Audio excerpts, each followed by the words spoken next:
So now that I've straight stitched all the way down, you can basically see that I have secured my fabric just like this.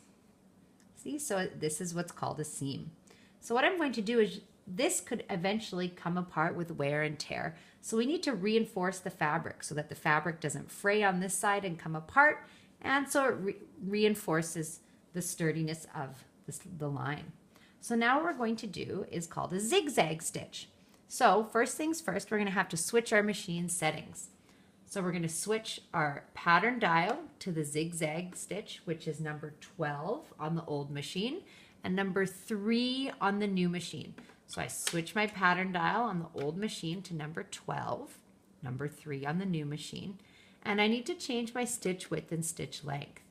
I need to change my stitch width to 4, just like that, and I need to change my stitch length to between 1.5 and 2, just like that.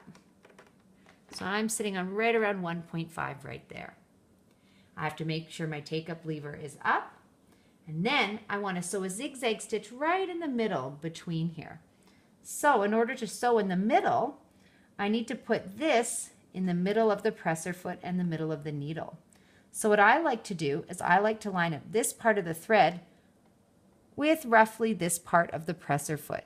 So the presser foot will cover the thread on this side, and then the zigzag will stay in the middle. So again, you have to make sure that the fabric covers the circle here, and then you're going to start sewing. Now with the zigzag stitch, you do not need to back stitch. It does not need to be reinforced.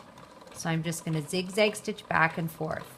And you'll notice that the thread stays underneath the presser foot, just like that, so I can use it as a guide for my straight line.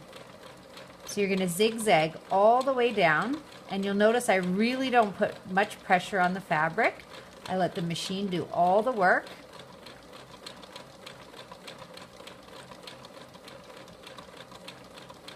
And I zigzag stitch all the way to the end. Now I'm getting close to the end here. I don't want it to go too far.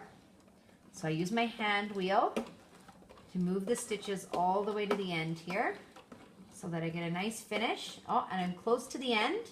So now I need to, I'm done at the end, so I need to make sure, A, that my take-up lever is up. Perfect. I can see my take-up lever. And then I'm going to lift the presser foot off, pull it, and I can cut the thread on the thread cutter, or I can use my scissors, just like that. And now you will have created the perfect seam sample, just like so.